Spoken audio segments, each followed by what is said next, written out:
মালার বিয়ে হয়েছে প্রায় 2 বছর হয়ে এল। মালা ছোটবেলা থেকেই দেখতে খুব সুন্দর, আর 16 বছর থেকে তাকে আরও সুন্দর দেখতে লাগল। মালাকে দেখলে মনে হতো না যে এখনও ক্লাস 10-এ পড়ে। স্কুলের ইউনিফর্মে মালাকে দেখলে অনেক ছেলেদের ও প্রাপ্তবয়স্ক লোকদের মাথা ঘুরে যেত।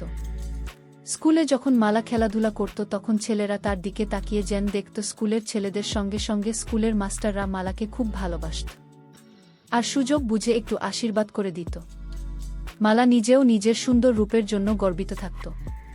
মালা যখন 19 বছরের তখন মালার বিয়ে হয়ে গেল। জীবনের সঙ্গে বিয়ে পর্যন্ত মালা পর্দা করে লোকেদের কাছ থেকে নিজেকে বাঁচিয়ে রেখেছিল।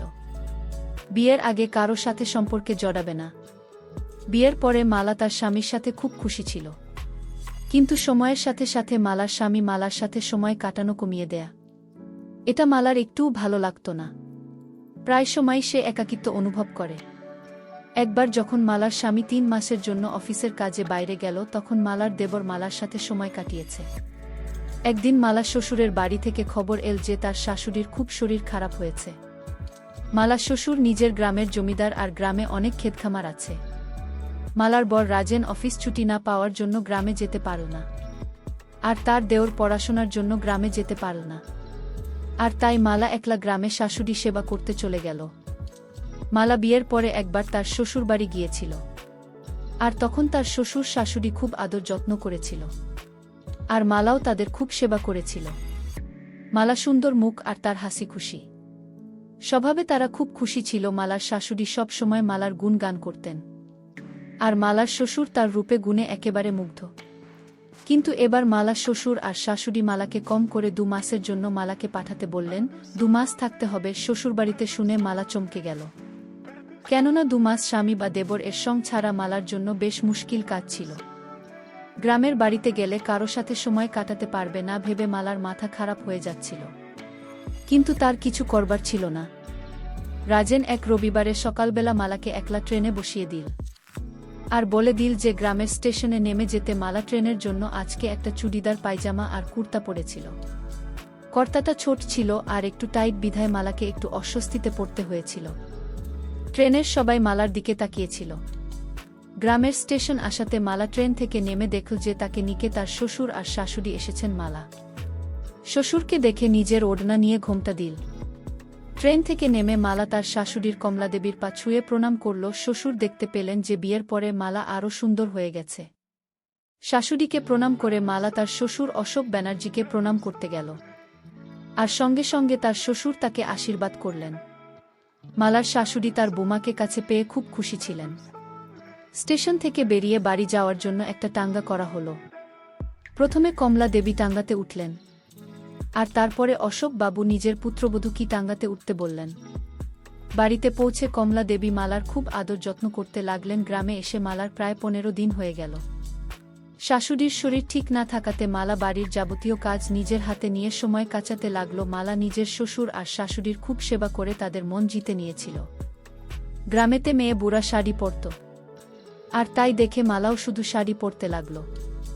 এরকম অবস্থায় মালাকে দেখে শ্বশুর খুব আনন্দ পেতেন। মালা শাশুড়ি বিয়ের পর থেকে অশোক বাবুকে ভালোভাবে খুশি করতে পারেনি, যে কারণে অশোক বাবু তার ক্ষেতে কাজ করা সুন্দরী যুবতী মেয়েদের সাথে সময় কাটাতেন। ক্ষেতের মধ্যে একদিন কমলা দেবীর ছোট বোন মনোরমা কমলার থেকে 10 বছরের ছোট ছিল। অশোক বাবু যখন প্রথমবার মনোরমাকে দেখেছিলেন তখন তার বয়স ছিল 17 বছর, আর মনোরমা তখন স্কুলে পড়ত।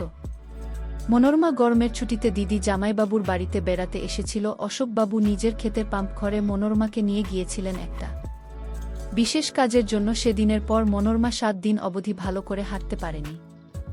আর যখন মনোরমা আবার ঠিকভাবে চলতে পারল তখন মনোরমা শহরে ফিরে গেল। কিন্তু শহরে গিয়ে মনোরমা বেশি দিন থাকতে পারল না। মনোরমা অশোকবাবুর কথা খুব মনে পড়তে থাকে, তাই সে আবার গ্রামে দিদি আর জামাইবাবুর কাছে চলে আসে। গ্রামে আসতে না আসতেই মনোরমা তার জামাইবাবুকে বলল, এইবারে আমি শুধু আপনার জন্য এসেছি। অশোকবাবু প্রায় রোজ মনোরমাকে ক্ষেতের পাম্প ঘরে বিশেষ কাজের জন্য নিয়ে যেত। এভাবে অনেক দিন চলার পর মনোরমার বিয়ে হয়ে গেলে অশোকবাবু আবার একলা হয়ে গেলেন। কিন্তু যখন অশোকবাবু মালাকে দেখলেন তখন নিজের অতীতের জীবন আবার মনে পড়ে গেল। মালা কখনো কখনো ভাবত যে হয়তো এটা তার মনের ভুল। শ্বশুর তার বাবার মতন একদিন মালা নিজের কাপড় চোপড় ছাদে মেলে এসেছিল। হঠাৎ খুব কালো কালো মেঘে আকাশটা ছেয়ে গেল, মনে হচ্ছিল যে বৃষ্টি পড়বে। অশোকবাবু বললেন, বৌমা, মনে হচ্ছে বৃষ্টি আসতে পারে। আমি অপর থেকে কাপড়গুলো নামিয়ে আনছি। শালা সঙ্গে সঙ্গে বলল, না না বাবা, আপনি কেন কষ্ট করবেন, আমি এখুনি গিয়ে নিয়ে আসছি। অশোকবাবু বললেন, বৌমা, তুমি সারাদিন এত পরিশ্রম করো, এতে কষ্ট আর কি, আমাকেও কিছু কাজ করতে দাও। এই বলে অশোকবাবু ছাদে চলে গেলেন। ছাদে গিয়ে অশোকবাবু বুঝতে পারলেন যে কেন বৌমা নিজে কাপড় নামাতে চাইছিল।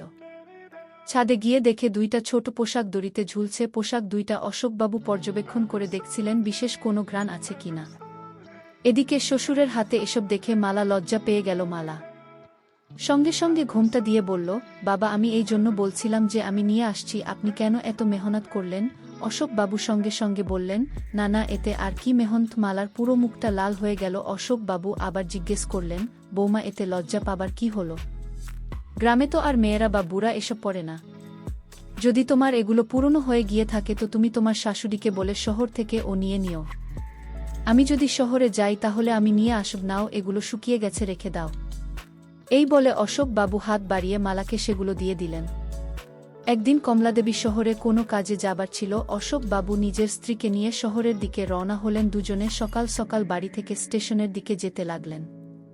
রাস্তাতে অশোকবাবুর এক বন্ধুর সঙ্গে দেখা হয়ে গেল, আর সে নিজের গাড়ি করে শহরে যাচ্ছিল।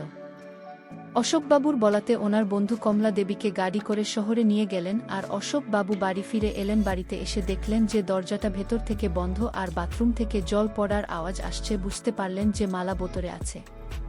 মালা জানত যে তার শ্বশুর আর শাশুড়ি সন্ধেবেলায় ফিরবেন। অশোকবাবু বাড়িতে ঢুকে নিজের ঘরে চলে গেলেন। মালা জানত না যে তার শ্বশুর বাড়িতে ফিরে এসেছে। মালা জানত যে বাড়িতে কেউ নেই। একটু পর মালা বের হয়ে আসে আর জামা কাপড় শুকাতে দেয়।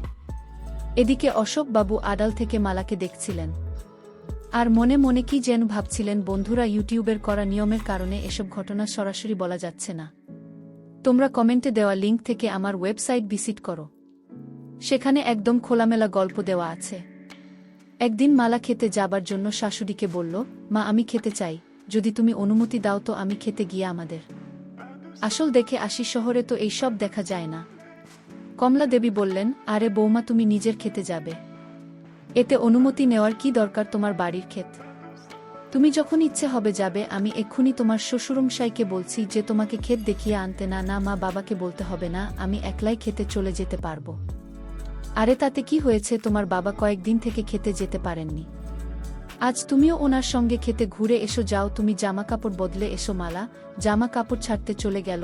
আর কমলাদেবী গিয়ে অশোকবাবুকে বললেন, কোথায় শোনো একটু, আজকে তুমি বৌমাকে ক্ষেত দেখিয়ে আনো। বৌমা বলছিল যে একলা খেতে চলে যেতে পারবে, আমি বৌমাকে বলেছি যে তোমার সঙ্গে খেতে যেতে। অশোকবাবু বলল, ঠিক আছে, আমি বৌমাকে খেতে দেখতে নিয়ে যাব।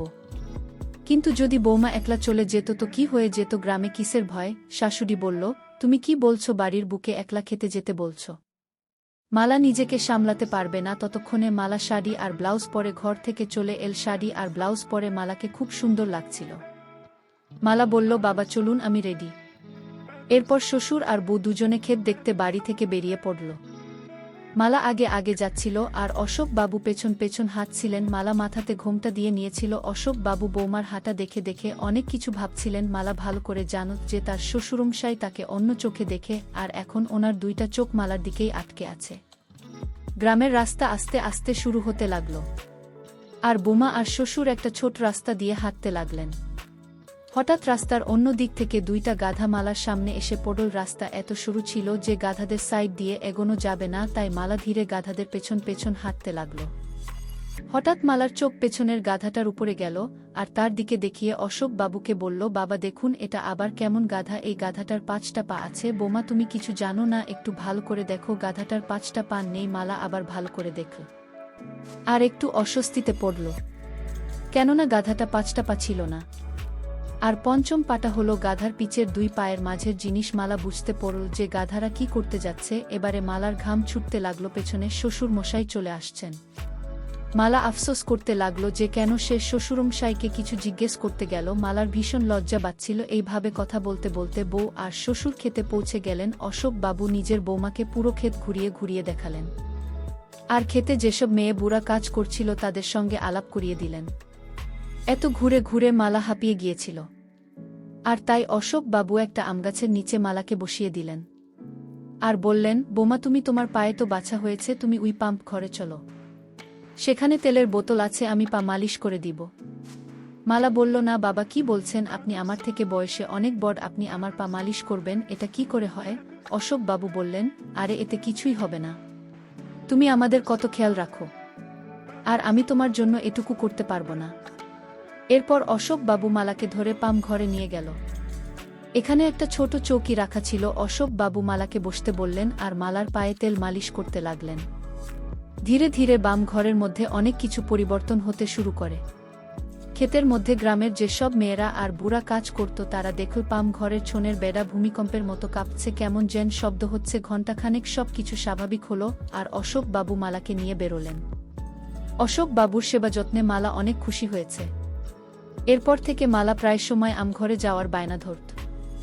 আর অশোক বাবু মালাকে নিয়ে পাম্প ঘরে যেত। বন্ধুরা, ইউটিউবের গল্পগুলো শুনে মজা না পেলে আমার ওয়েবসাইটে দেওয়া গল্পগুলো শুনতে পারো, সেখানে প্রতিদিন খোলামেলা গল্প আপলোড করা হয়। কমেন্টে ওয়েবসাইটে লিংক দেওয়া আছে।